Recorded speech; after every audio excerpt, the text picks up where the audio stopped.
नमस्कार, Byju's exam prep IAS Hindi platform पर आपका स्वागत है।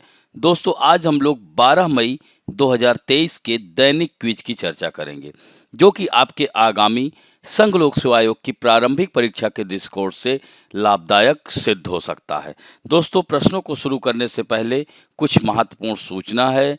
संघ लोक सेवा आयोग 2024 के आईएएस परीक्षा में सफलता प्राप्त हेतु तैयारी की प्रभावी योजना क्या होनी चाहिए, कैसी होनी चाहिए।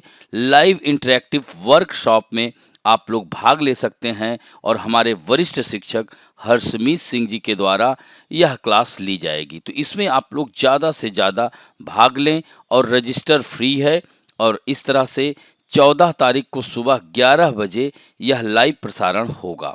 तो इस तरह से हमारे ऐप पर जा कर के आप रजिस्टर कर सकते हैं। और दोस्तों, यह रजिस्ट्रेशन सुबह 6 बजे तक 14 मई को होगा, उसके बाद यह बंद हो जाएगा। तो आप लोग इसमें ज़्यादा से ज़्यादा भाग लेकर के अपनी आगामी तैयारी को और मजबूत बना सकते हैं। तो यहाँ पर आप लोग जरूर भाग लेंगे और इससे संबंधित जानकारी इसी वीडियो में लिंक में दिया होगा। आगे बढ़ते हैं। दूसरी महत्वपूर्ण, जैसा कि आप सब अब जान चुके हैं, टारगेट प्रीलिम 2023। तो इस तरह से अब कल नया आप लोगों को सेक्शन मिलेगा, महत्वपूर्ण सरकारी योजनाएं। यह भी आपकी परीक्षा के दृष्टिकोण से बहुत ही महत्वपूर्ण है। तो इस सेगमेंट में भी आप लोग जरूर भाग लीजिएगा, हमारे विशेषज्ञों के द्वारा इसमें कराया जा रहा है। जैसा कि आप लोग यहाँ पर देख सकते हैं, यह लिस्ट आप लोगों के पास होनी चाहिए। यह 15 मई तक क्लासेस आयोजित की जाएंगी, यानी 365 दिन के करंट अफेयर को इन 22 सेशन में पूरा किया जाएगा। तो आप लोग इसमें ज़्यादा से ज़्यादा भाग लें। अब बढ़ते हैं आज के पहले प्रश्न की ओर। जैव विविधता हॉट स्पॉट के बारे में निम्नलिखित कथनों पर विचार कीजिए। दोस्तों, जैव विविधता सबसे महत्वपूर्ण ये होता है, जैव विविधता होती क्या है, इसके साथ साथ ये हॉट स्पॉट, इसके लिए क्या मानदंड होने चाहिए, यह भी जानना आपके लिए आवश्यक है। तो जैव विविधता यानी बायोडाइवर्सिटी, यानी यह दो शब्द जैव और विविधता से बना हुआ है। यानी जैव मतलब जीवों की, विविधता मतलब विभिन्नताएं, जहां पर जंतु एवं वनस्पतियां रहती हैं, सूक्ष्म जीवों से लेकर के बड़े बड़े जीव तक। तो दोस्तों, यह जैव विविधता जो हॉट स्पॉट शब्द है, सबसे पहले नॉर्मन मायर्स ने 1988 में प्रस्तुत किया था। और दोस्तों, मायर्स के सहयोग से द कंजर्वेशन इंटरनेशनल ने हॉट स्पॉट की पहली व्यवस्थित सूची तैयार की थी। और वर्तमान में 36 मान्यता प्राप्त जैव विविधता हॉट स्पॉट हैं। तो जैव विविधता हॉट स्पॉट के रूप में अर्हता प्राप्त करने के लिए किसी क्षेत्र द्वारा 2 मानदंड कम से कम पूरे करने होते हैं। और वह 2 मानदंड क्या हैं? पहला मानदंड यह है कि संवहनी पौधों की कम से कम 1500 प्रजातियां मौजूद हों, जो पृथ्वी पर कहीं न कहीं पाई जाती हों, जिन्हें हम स्थानिक प्रजातियां भी कहते हैं। और दोस्तों, दूसरा मानदंड क्या होना चाहिए? ऐसा क्षेत्र जिनका 70% से अधिक मूल पर्यावास नष्ट हो चुका हो, तो ऐसे को जैव विविधता हॉट स्पॉट घोषित किया जाता है। दोस्तों, 36 हॉट स्पॉट में भारत में 4 जैव विविधता हॉट स्पॉट हैं, जिसमें से हिमालय, पश्चिमी घाट तथा श्रीलंका, इंडो बर्मा और सुंडा लैंड। तो यह 4 में भारत का नाम आता है। तो यहाँ पर आप देख सकते हैं, पहला कथन दिया गया है कि यह शब्द यूनेस्को द्वारा गढ़ा गया। तो ये यहीं पर गलत हो जाता है। किसके द्वारा? नॉर्मन मायर्स के द्वारा। ये ध्यान रखेंगे, मायर्स के द्वारा। कब? 1988 में। दूसरा, विश्व स्तर पर 36 जैव विविधता हॉट स्पॉट हैं। यह भी कथन सही है, जो पृथ्वी का 2.5% भूमि को कवर करते हैं। यह दूसरा कथन सही है। 4 जैव विविधता हॉट स्पॉट भारत में है, ये भी हमने बताया, हिमालय, पश्चिमी घाट, श्रीलंका, इंडो बर्मा और सुंडालैंड। तो ऐसे में तीसरा कथन सही है। तो उत्तर कितने सही हैं? केवल 1 कथन, केवल 2 कथन, सभी तीनों कथन या कोई भी नहीं। तो इसमें होगा केवल 2 कथन। इससे संबंधित पीआईबी में आई हुई खबर है। यहाँ पर देख सकते हैं कि nature walk organise along the Palak lake, Aizawl, Mizoram. तो the Palak lake wetland conservation area is rich in biodiversity and falls under the Indo-Burma biodiversity hot spot। तो इस तरह से भी आपकी परीक्षा में आ सकता है कि यह पलक लेक किस हॉट स्पॉट के अंतर्गत आएगी। तो इसे भी जरूर आप लोग देखिएगा। अब बढ़ते हैं दूसरे महत्वपूर्ण प्रश्न की ओर। निम्नलिखित में से कौन सा युग्म नदी उसके द्वारा चिन्हित देश की सीमा के संबंध में सुमेलित है। अब देखिए यहाँ पर दिया गया है रियो ग्रैंडे नदी। तो यह रियो ग्रैंडे नदी कहाँ बहती है? तो रियो ग्रैंडे नदी यूएसए और मैक्सिको के बीच सीमा बनाती है। दोस्तों इसे रियो ब्रावो देल नॉर्ते भी कहते हैं। तो यह जो है उत्तरी अमेरिका की एक महत्वपूर्ण नदी है, जो कि यूनाइटेड स्टेट ऑफ अमेरिका के कोलोरेडो प्रांत से यह निकलती है। कहाँ से निकलती है? कोलोरेडो राज्य से। और यह करीब 3000 से अधिक किलोमीटर बहने के बाद जाकर के मैक्सिको की खाड़ी में गिर जाती है। तो यहाँ पर थोड़ा सा अगर मानचित्र देखा जाए तो ये है, यहाँ पर मैक्सिको की खाड़ी है। तो इस तरह से यह उत्तरी अमेरिका की 5 सबसे लंबी नदियों में से एक है। और दोस्तों बता दें कि यह उत्तरी अमेरिका और मैक्सिको के बीच सीमा बनाती है। दूसरी महत्वपूर्ण नदी अगर हम लोग चर्चा करते हैं ऑरेंज नदी, तो ऑरेंज नदी यह दक्षिण अफ्रीका यानी अफ्रीका महाद्वीप के साउथ अफ्रीका की यह सबसे लंबी नदी है। दोस्तों आपको बता दें कि दक्षिण अफ्रीका और लेसोथो के बीच में भी यह सीमा बनाती है, और इसके साथ साथ दक्षिण अफ्रीका और नामीबिया के बीच भी यह सीमा बनाती है। तो यह दक्षिण अफ्रीका के लेसोथो के ड्रैंकेंसबर्ग की पहाड़ियों से यह निकलती है। इसके बाद यह कालाहारी डेजर्ट से हो करके, यहाँ पर आप देख सकते हैं, कालाहारी डेजर्ट से हो करके या पश्चिम की ओर बहती है, फिर नामीब रेगिस्तान के दक्षिणी हिस्से से गुजरती है। तो इस तरह से देख सकते हैं कि यह दक्षिण अफ्रीका और नामीबिया के बीच प्राकृतिक सीमा बनाती है।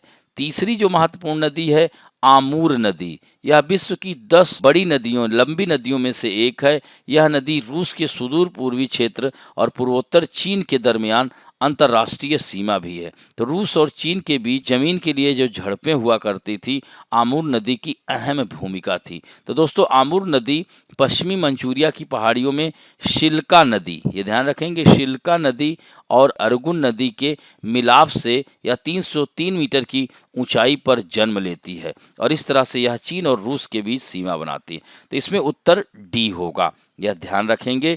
यहाँ पर इस मैप को भी देखेंगे। अब बढ़ते हैं तीसरे महत्वपूर्ण प्रश्न की ओर। निम्नलिखित में से कौन सा सरकार द्वारा आयात शुल्क, यानी इसे हम सीमा शुल्क भी कहते हैं, माफ करने का प्रभाव हो सकता है, या घरेलू बाजार में महंगाई को कम कर सकता है? यह कथन एकदम सत्य है, क्योंकि आयात शुल्क में कमी घरेलू बाजार में उच्च मुद्रास्फीति को रोकने में महत्वपूर्ण भूमिका निभा सकता है। दूसरा कथन है यह नागरिकों की खर्च करने की क्षमता को बढ़ा सकता है। अब देखिए, क्योंकि आयात शुल्क को माफ करने की उत्पादों से क्या होगा, कीमतें कम हो जाती हैं, जिससे नागरिकों की खर्च करने की क्या होगी, क्षमता, परचेजिंग कैपेसिटी बढ़ जाएगी। तीसरा है यह देश के भुगतान संतुलन को बिगाड़ सकता है। दोस्तों एक आयात शुल्क का भुगतान संतुलन पर प्रतिकूल प्रभाव पड़ता है, क्योंकि आयात शुल्क कम करने से देश का भुगतान संतुलन बिगड़ सकता है। इसी तरह से चौथा है इसमें घरेलू उद्योगों को बढ़ावा मिल सकता है। तो आयात शुल्क को या सीमा शुल्क को फ्रीज करने और शुल्क स्लैब को कम करने से घरेलू विनिर्माण उद्योगों को बढ़ावा मिल सकेगा। तो इस तरह से अगर हम आयात बंद करेंगे तो निश्चित रूप से हम आत्मनिर्भर भारत की ओर बढ़ेंगे, तो खुद हम उत्पादों का निर्माण करेंगे। तो इसमें ये चारों कथन सही हैं, अतः उत्तर इसका डी होगा। तो यहाँ पर आप लोग देख सकते हैं कि यह इंडियन एक्सप्रेस में आई हुई खबर है। अब बढ़ते हैं चौथे प्रश्न की ओर। सही कथनों की पहचान कीजिए। चाम लामा नृत्य तिब्बती बौद्ध धर्म से जुड़ा हुआ है।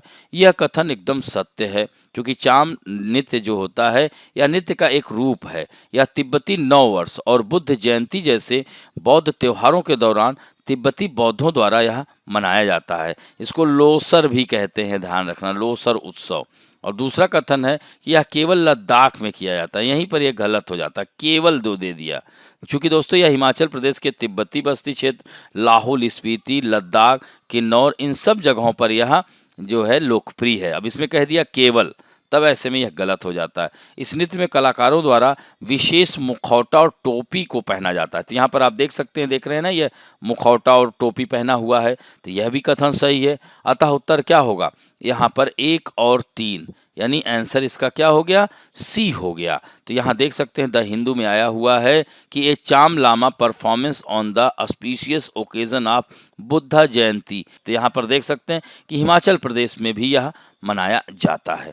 अब बढ़ते हैं 2011 में आया हुआ प्रश्न है। एक व्यक्ति काली अंधेरी रात में एक रेगिस्तान में अकेला खड़ा था। उसे अपने गांव जाना था, जो वहां से पूर्व में 5 किलोमीटर की दूरी पे था। उसके पास दिशा का ज्ञान का कोई यंत्र नहीं था, पर उसने ध्रुव तारे को पहचान लिया।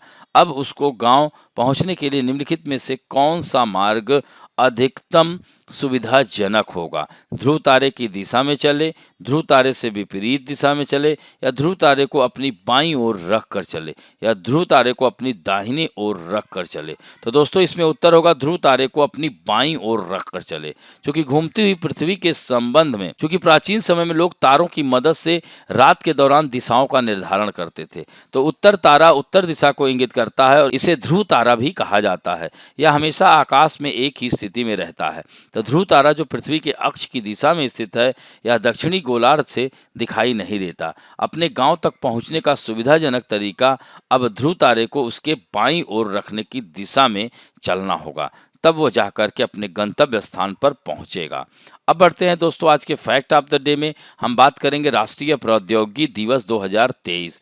दोस्तों आज ही के दिन हर साल नेशनल टेक्नोलॉजी डे मनाया जाता है। दोस्तों यह आज ही के दिन यानी 11 मई को, ये ध्यान रखेंगे, समाचार पत्र कल आया था, तो आज ही के दिन यानी नेशनल टेक्नोलॉजी डे 11 मई को मनाया जाता है। और दोस्तों यह दिन भारत के सफल परमाणु परीक्षणों की याद भी दिलाता है। क्यों? क्योंकि 11 मई 1998 को राजस्थान के कहाँ पर, पोखरन में यह जो है राजस्थान के पोखरन में परीक्षण किया गया था। यह भारतीय वैज्ञानिकों और इंजीनियरों की उपलब्धियों को जश्न मनाने का दिन है। इन लोगों ने अलग अलग क्षेत्रों में टेक्नोलॉजी के विषय में योगदान भी दिया और 1999 के बाद से हर साल टेक्नोलॉजी डेवलपमेंट बोर्ड यानी जिसे TDB कहते हैं, तकनीकी इनोवेशंस का सम्मान करके इस दिन को जश्न के रूप में मनाया जाता है। तो दोस्तों यहाँ पर एक महत्वपूर्ण बात और हो जाती है कि भारतीय वैज्ञानिकों के योगदान को मान्यता देने के लिए पूर्व प्रधानमंत्री अटल बिहारी वाजपेयी ने इस दिन को नेशनल टेक्नोलॉजी डे कहा था। और इस तरह से 11 मई 1998 को भारत ने राजस्थान के पोखरन में एक आर्मी टेस्ट रेंज में शक्ति 1 मिसाइल को सफलतापूर्वक फायर भी किया था। इसके बाद 2 और न्यूक्लियर टेस्ट किए गए जो भारत को न्यूक्लियर पावर नेशंस के एलीट क्लब में लाया। इसके अलावा भारत ने इस दिन बेंगलुरु से अपने सबसे पहले स्वदेशी विमान, उसका नाम है HANSA हंसा 3 का परीक्षण भी किया था। और दोस्तों हर साल टेक्नोलॉजी डेवलपमेंट बोर्ड एक टॉपिक चुनता है जिस पर यह दिन मनाया जाता है और इस वर्ष नेशनल टेक्नोलॉजी डे 2023 का विषय है स्कूल स्टार्टअप्स इग्निंग यंग माइंड्स को इनोवेट करने के लिए है। तो इस तरह से यह देख सकते हैं कि नेशनल टेक्नोलॉजी डे हमें यह याद दिलाता है कि हमारे जीवन में टेक्नोलॉजी कितना अहम रोल अदा करती है। प्रोग्रेस और ग्रोथ को सुनिश्चित करने के लिए इस क्षेत्र में लगातार इन्वेस्टमेंट और इनोवेशन की जरूरत है। दोस्तों आज के लिए आप लोगों के लिए पहला प्रश्न है कि जैव विविधता क्या होती है और यह जैव विविधता शब्द या इसकी संकल्पना किसने दी थी। दूसरा महत्वपूर्ण प्रश्न है दोस्तों कि राइन नदी कहाँ से निकलती है और यह कितने देशों से होकर के बहती है। तो इन दोनों प्रश्नों के उत्तर आप लोग जरूर दीजिएगा। आशा करता हूं कि आज का वीडियो आप लोगों को अच्छा लगेगा और दोस्तों यदि अच्छा लगे तो प्लीज लाइक, शेयर, सब्सक्राइब और बेल आइकन दबाना ना भूलें। धन्यवाद।